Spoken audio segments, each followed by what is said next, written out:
So heel slams are one impact tool that we can use, an exercise that we can use to help get the pelvic floor back up to speed with how does it absorb impact with the correct coordination. So the correct amount of strength of the muscles of the pelvic floor, the correct timing of a contraction that it needs.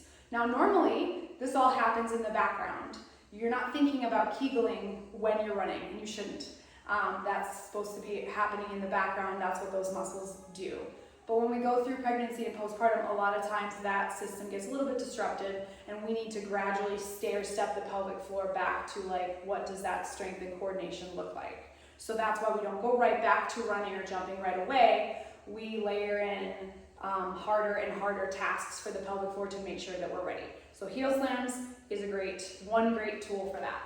So it's essentially like a calf raise, like this, but we're gonna take away the control on the way down, some amount of percent. So if I come up and fully slam down with absolutely no control, let's call that 100%, right? Hold your chest if you're breastfeeding.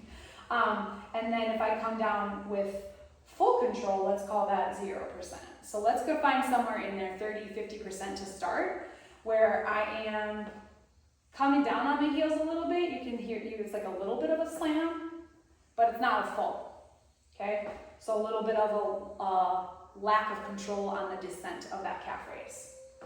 If that feels good, we're not having any urgency, we're not having any leaking, then we can start next time you do a set, next week, next day, bump it up to 50%, bump it up to 60%. Gradually stair-stepping your way towards being able to tolerate that full impact, and the pelvic floor is on in the background. You're not trying to Kegel, but your body's doing what it needs to do.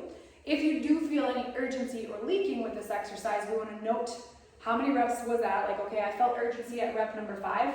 Great, okay, so a set of 10 is too much then. Let's take it down to sets of 3 or 4. Sub-threshold, if the threshold is leaking, let's back it down from there, just like we would with any other exercise.